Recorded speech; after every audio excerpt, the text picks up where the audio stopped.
This is a presentation of salesgeniuscoaching.com. Written by Brian Harris.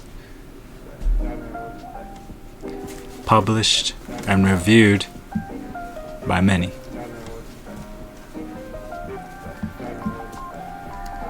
You are reading the Sellers Pocketbook,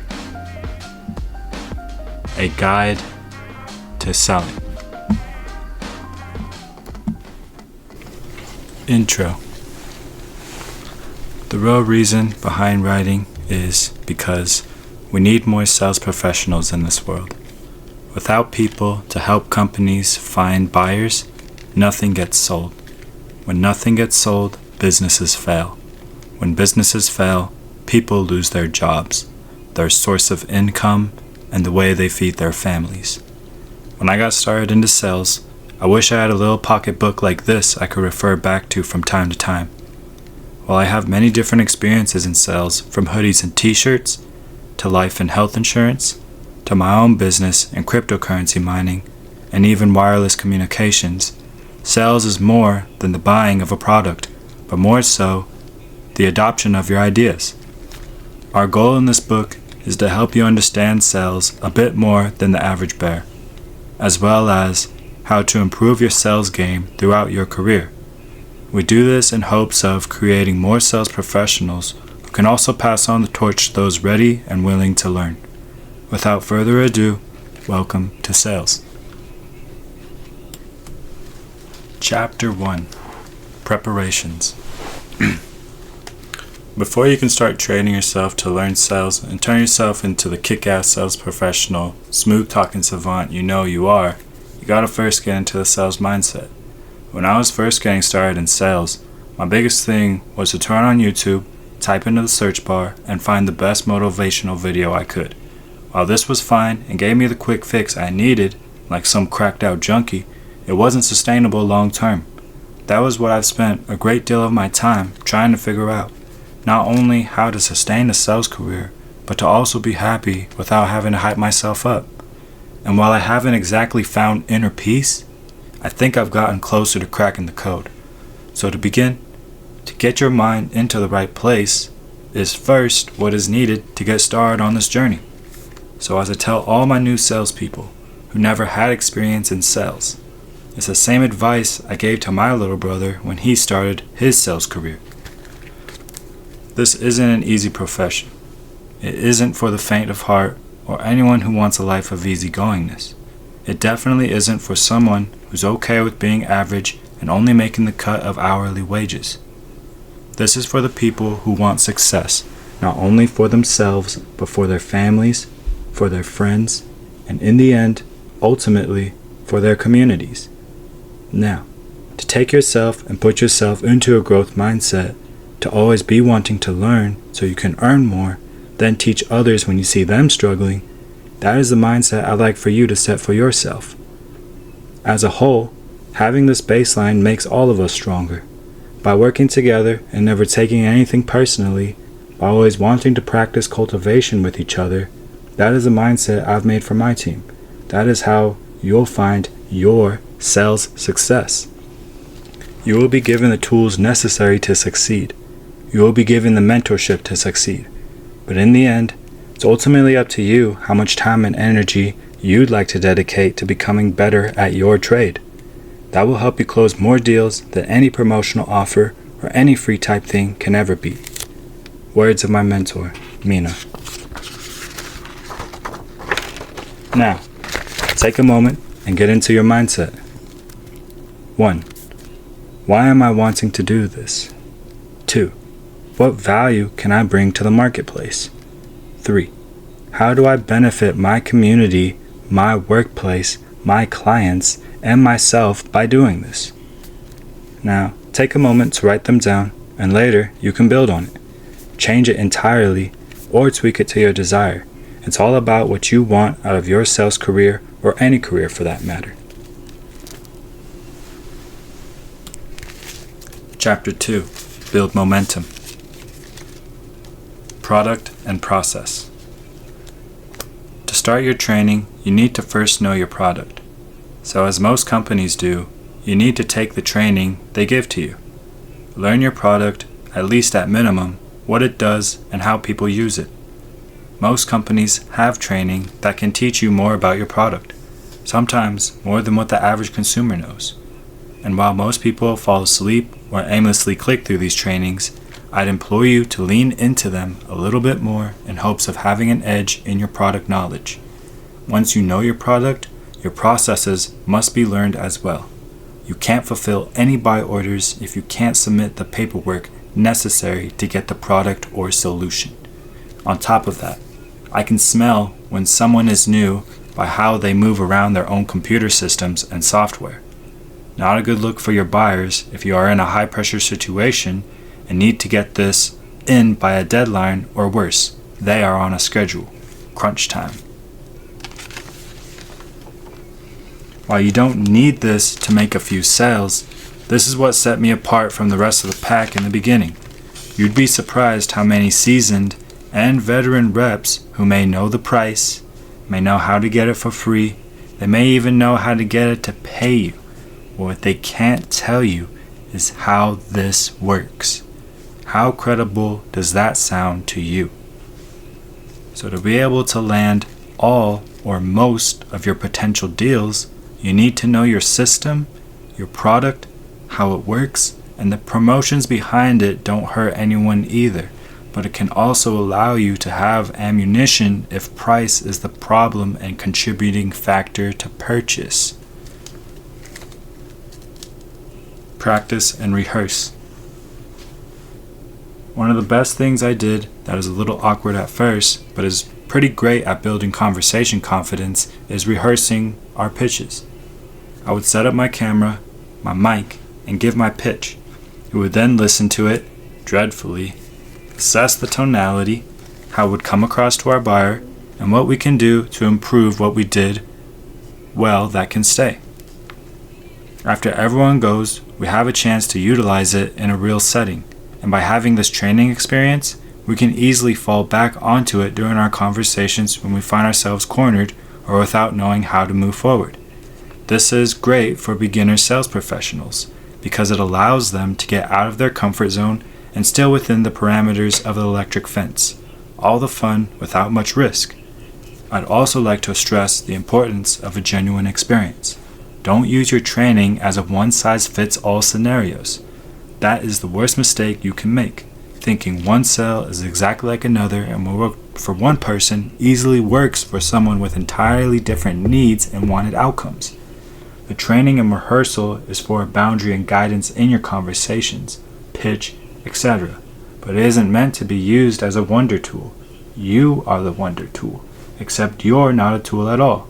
You're a human, trying to make more than the average living. You're someone with dreams or a family. Someone with aspirations that we are going to make happen. That I can promise, but it's up to you to stay dedicated.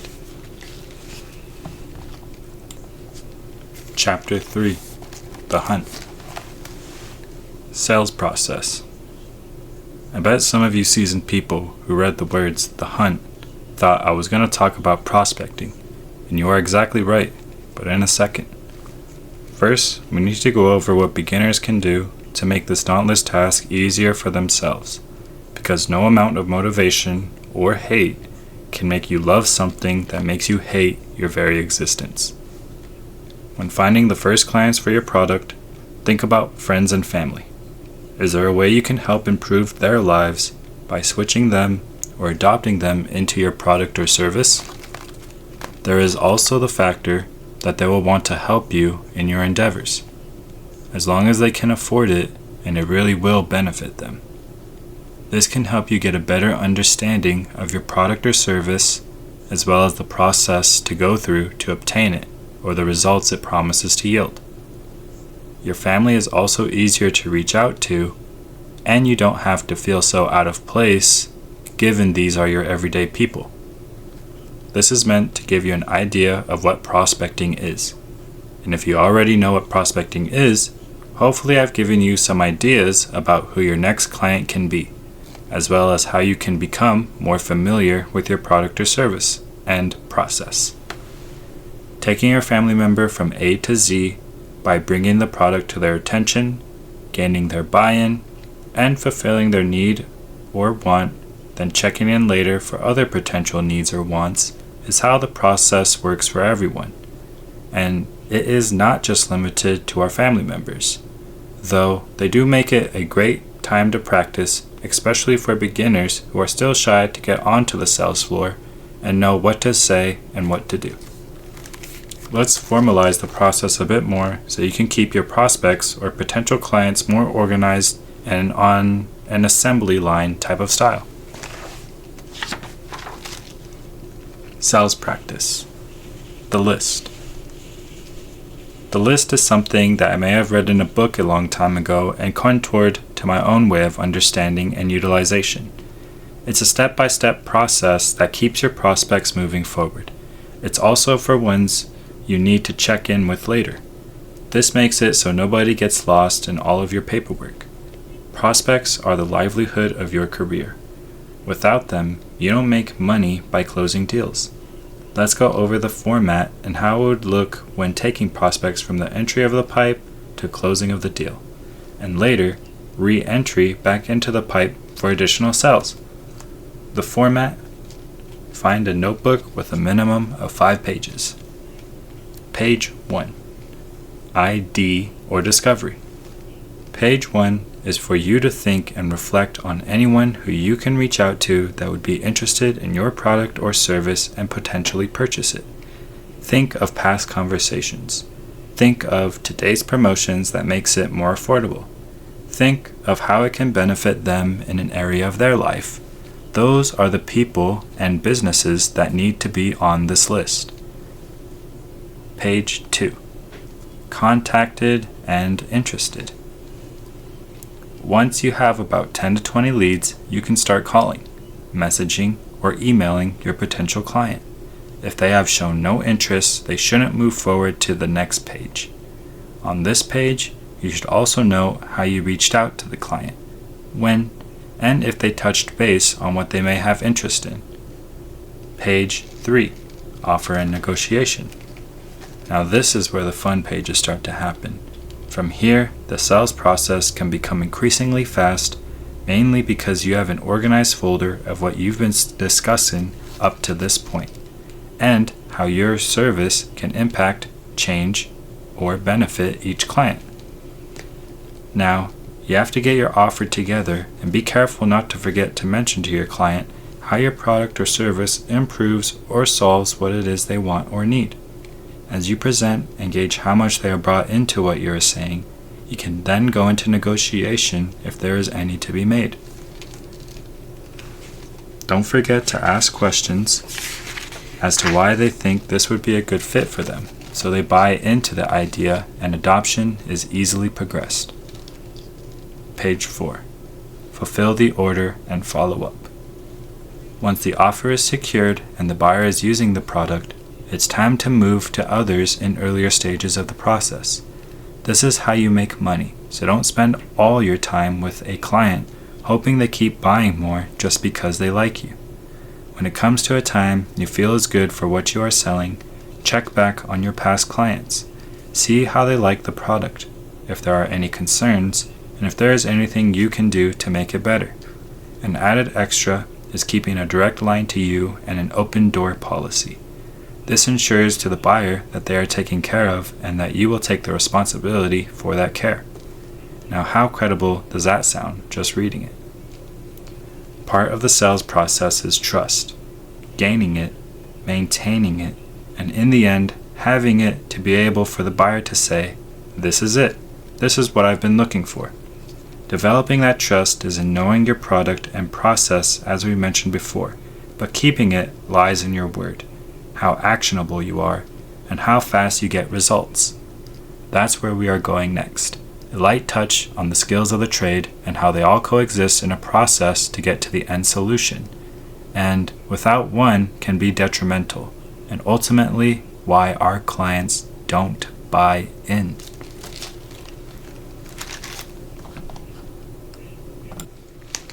Chapter 4.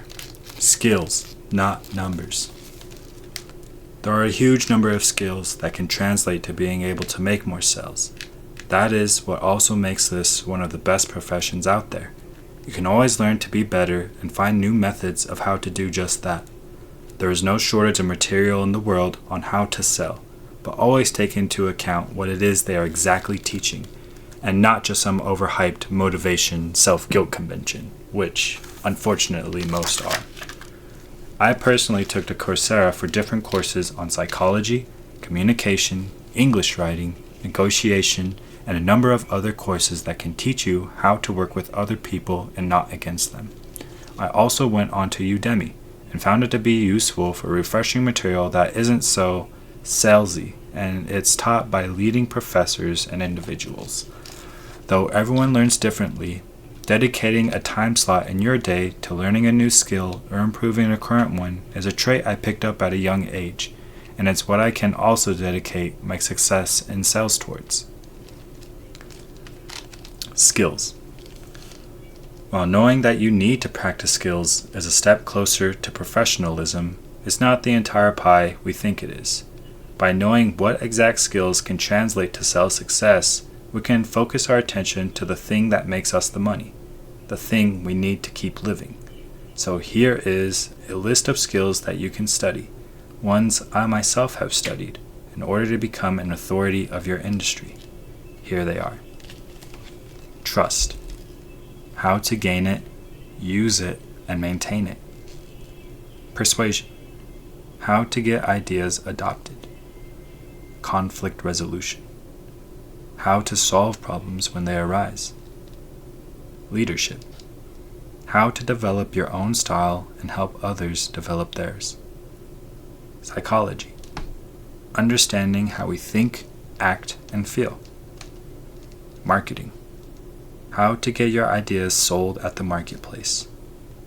Coachability and humility. Realizing there is always something new to learn and nobody is perfect. Accountability and adaptability. Life gets crazy, but we should always hold ourselves to our goals we set out to accomplish, and recognize when we aren't doing what we could be doing better. Entrepreneurship. Taking risks to achieve more and pioneering new ways of doing things and thinking. Teamwork. It's not only you in this, and your team working together in cohesion will take you all further than any of you can ever get alone. Family and balance. Recognize when you need to step back to focus on what matters most to you and build a strong foundation. I can keep going, but this is a quick read, and there are subjects inside of subjects that can be studied to help you win more sales. All of this requires time and patience with a desire to learn and grow. At the same time, take time for yourself and be happy you are in this race, and not just always looking to be at the top.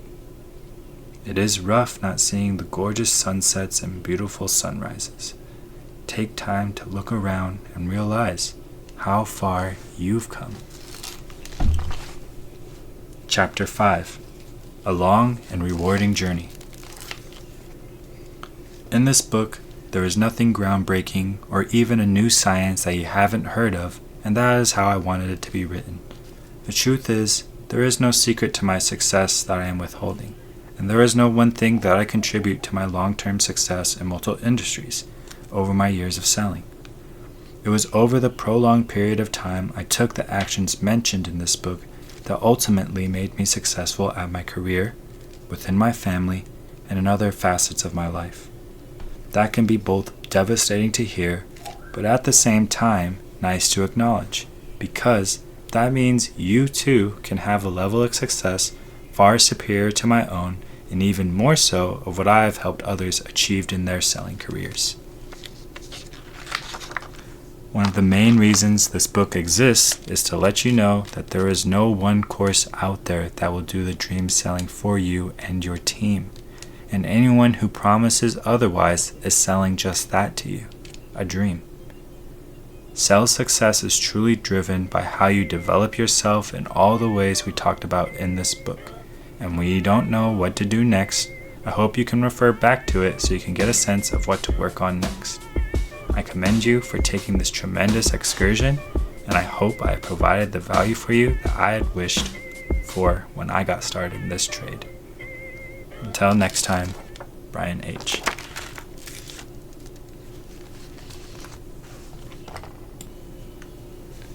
Awesome. Just awesome. So, a little bit about the backstory of my book. I wrote this in January of this year, but what most people don't know is that I actually started writing this book about 4 years ago. I never finished it, and I've actually rewritten this book about 20 times before what you see right now. What stopped me from those other times is procrastination. Not being able to sit down and pushing myself to finish what I started is what killed my dreams. And I'm sure procrastination steps into everyone's lives at some point and keeps them from what they really want to do or what they're trying to do. The reason I wrote this book is to kill that procrastination and to get you a fire into your stomach and get working on to what you want to get done. From this, I've always loved selling, and I've always loved sharing my selling endeavors with others. I'll continue to write, and I hope that you'll be with me along the way. Thank you for reading my book, and I hope to see you on the next one.